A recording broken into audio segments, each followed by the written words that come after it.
1 ദിനവൃത്താന്തം 11-ാം അധ്യായം 1 മുതലുള്ള വാക്യങ്ങൾ. അനന്തരം ഇസ്രായേലെല്ലാം ഹെബ്രോനിൽ ദാവീദിന്റെ അടുക്കൽ ഒന്നിച്ചുകൂടി പറഞ്ഞത്, ഞങ്ങൾ നിന്റെ അസ്ഥിയും മാംസവും അല്ലോ. മുമ്പേ ശൌൽ രാജാവായിരുന്ന കാലത്തും നീയായിരുന്നു നായകനായി ഇസ്രായേലിനെ നടത്തിയത്. നീ എന്റെ ജനമായ ഇസ്രായേലിനെ മേയ്ക്കുകയും എന്റെ ജനമായ ഇസ്രായേലിന് പ്രഭുവായിരിക്കുകയും ചെയ്യുമെന്ന് നിന്റെ ദൈവമായ യഹോവ നിന്നോട് അരുളിച്ചെയ്തിട്ടുമുണ്ട്. ഇങ്ങനെ ഇസ്രായേൽ മൂപ്പന്മാരൊക്കെയും ഹെബ്രോനിൽ രാജാവിന്റെ അടുക്കൽ വന്നു. ദാവീദ് ഹെബ്രോനിൽ വെച്ച് യഹോവയുടെ സന്നിധിയിൽ അവരോട് ഉടമ്പടി ചെയ്തു. ശമൂവേൽ മുഖാന്തരം യഹോവ അരുളിച്ചെയ്തതുപോലെ അവർ ദാവീദിനെ ഇസ്രായേലിന് രാജാവായിട്ടു അഭിഷേകം ചെയ്തു. പിന്നെ ദാവീദും എല്ലാ ഇസ്രായേലും യെബൂസ് എന്ന യെരുശലേമിലേക്ക് ചെന്നു. അവിടെ ദേശനിവാസികളായ യെബൂസ്യർ ഉണ്ടായിരുന്നു. യെബൂസ് നിവാസികൾ ദാവീദിനോട്, നീ ഇവിടെ കടക്കയില്ല എന്ന് പറഞ്ഞു. എങ്കിലും ദാവീദ് സിയോൻ കോട്ട പിടിച്ചു. അതാകുന്നു ദാവീദിന്റെ നഗരം. എന്നാൽ ദാവീദ് ആരെങ്കിലും യെബൂസ്യരെ ആദ്യം തോൽപ്പിച്ചാൽ അവൻ തലവനും സേനാധിപതിയും ആയിരിക്കുമെന്ന് പറഞ്ഞു. അങ്ങനെ സെരൂയയുടെ മകൻ യോവാബ് ആദ്യം കയറിച്ചെന്നു തലവനായി തീർന്നു. ദാവീദ് ആ കോട്ടയിൽ പാർത്തതുകൊണ്ട് അതിന് ദാവീദിന്റെ നഗരം എന്നു പേരായി. പിന്നെ അവൻ നഗരത്തെ മില്ലോ തുടങ്ങി ചുറ്റും പണിത് ഉറപ്പിച്ചു. നഗരത്തിന്റെ ശേഷമുള്ള ഭാഗം യോവാബ് കേടുതീർത്തു. സൈന്യങ്ങളുടെ യഹോവ തന്നോടുകൂടെ ഉണ്ടായിരുന്നതിനാൽ ദാവീദ് മേൽക്കുമേൽ പ്രബലനായി തീർന്നു. ദാവീദിനുണ്ടായിരുന്ന പ്രധാന വീരന്മാരാവിത്. ഇസ്രായേലിനെക്കുറിച്ചുള്ള യഹോവയുടെ വചനപ്രകാരം അവനെ രാജാവാക്കേണ്ടതിനു അവർ എല്ലാ ഇസ്രായേലുമായി രാജ്യത്വം സംബന്ധിച്ച് അവന്റെ പക്ഷം മുറുകെ പിടിച്ചു. ദാവീദിനുണ്ടായിരുന്ന വീരന്മാരുടെ സംഖ്യയാവിത്. 30 പേരിൽ പ്രധാനിയായി ഒരു ഹക്കമോന്യന്റെ മകനായ യാശോബെയാം. അവൻ 300 പേരുടെ നേരെ കുന്തമോങ്ങി ഒരേ സമയത്തു അവരെ കൊന്നുകളഞ്ഞു.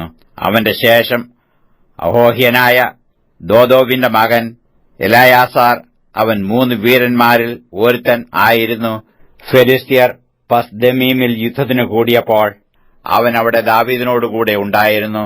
അവിടെ യവം നിറഞ്ഞ ഒരു വയലുണ്ടായിരുന്നു. പടജനം ഫെലിസ്ത്യരുടെ മുമ്പിൽ നിന്ന് ഓടിപ്പോയി. എന്നാൽ അവർ ആ വയലിന്റെ മധ്യേ നിന്നു അതിനെ കാത്തു ഫെലിസ്ത്യരെ വെട്ടിക്കളഞ്ഞു. യഹോവ അവർക്ക് വലിയൊരു ജയം നൽകി.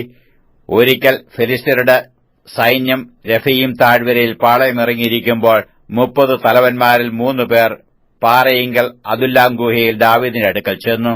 അന്ന് ദാവീദ് ദുർഗത്തിലായിരുന്നു. ഫെലിസ്ത്യർക്ക് അക്കാലത്ത് ബേത്ലഹേമിൽ ഒരു കാവൽ പട്ടാളം ഉണ്ടായിരുന്നു. ബേത്ലഹേം പട്ടണവാതിൽക്കലെ കിണറ്റിൽ നിന്നു വെള്ളം എനിക്ക് കുടിപ്പാൻ ആര് കൊണ്ടുവന്ന് തരും എന്ന് ദാവീദ് ആർത്തി പൂണ്ട് പറഞ്ഞു. അപ്പോൾ ആ 3 പേരും ഫെലിസ്ത്യരുടെ പാളയത്തിൽ കൂടി കടന്നു ചെന്ന് ബേത്ലഹേം പട്ടണവാതിൽക്കലെ കിണറ്റിൽ നിന്ന് വെള്ളം കോരി ദാവീദിന്റെ അടുക്കൽ കൊണ്ടുവന്നു. ദാവീദോ അത് കുടിപ്പാൻ മനസ്സില്ലാതെ യഹോവയ്ക്ക് നിവേദിച്ചു ഒഴിച്ചു. ഇത് ചെയ്യുവാൻ എന്റെ ദൈവം എനിക്ക് സംഗതി വരുത്തരുതേ.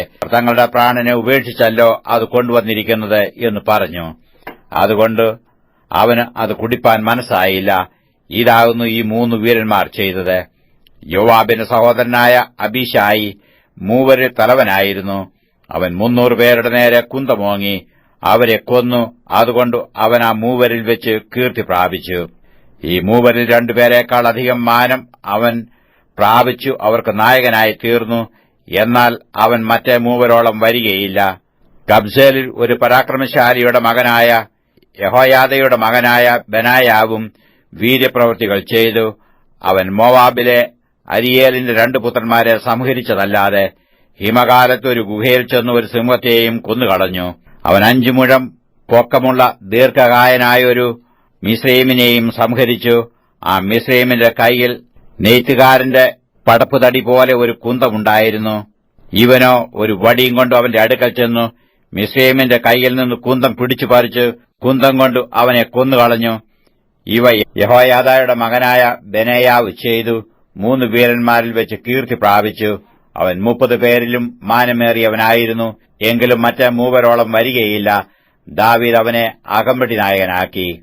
സൈന്യത്തിലെ വീരന്മാരോ യോവാബിന്റെ സഹോദരനായ അസാഹേൽ, ബേത്ലഹേമ്യനായ ദോദോവിന്റെ മകൻ എൽഹാനാൻ, ഹരോര്യനായ ശമ്മോത്ത്, പെലോന്യനായ ഹേലേസ്, തെക്കോവ്യനായ ഇക്കേശിന്റെ മകൻ ഈര, അനാദോത്യനായ അബിയേസർ, ഹൂശാത്യനായ സിബേഖായി, അഹോഹ്യനായ ഈലായി, നെതോഫാത്യനായ മഹരായി, നെതോഫാത്യനായ ബാനയുടെ മകൻ ഹേലെദ്, ബെന്യാമീന്യരുടെ ഗിബയിൽ നിന്നുള്ള രീബായിയുടെ മകൻ ഈഥായി, പരാഥോന്യനായ ബെനായാവു, നഹലേഗാശിൽ നിന്നുള്ള ഹൂരായി, അർബാഥ്യനായ അബിയേൽ, ബഹുരൂമ്യനായ അസ്മാവേത്ത്, ശയൽബോന്യനായ എല്യാഹ്ബ, ഗീസോന്യനായ ഹശേമിന്റെ പുത്രന്മാർ, ഹരാര്യനായ ശാഗയുടെ മകൻ യോനാഥാൻ, ഹരാര്യനായ സാഖേരിന്റെ മകൻ അഹിയ, ഊരിന്റെ മകൻ എലീഫാൽ,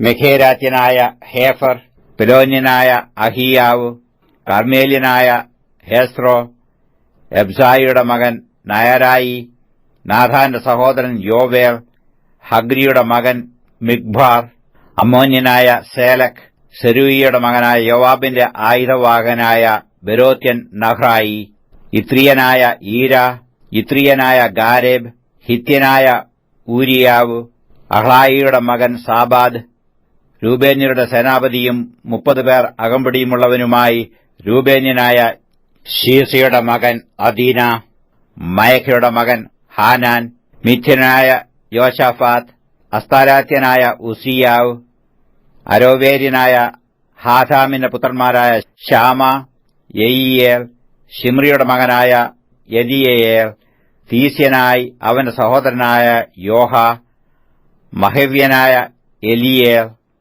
എൽനാമിന്റെ പുത്രന്മാരായ എരിബായി, യോശവ്യാവ്, മോവാബ്യൻ, ഇത്മ, എലിയേൽ, ഓബേദ്, മൊസോബ്യനായ യാസിയേൽ എന്നിവർ തന്നെ.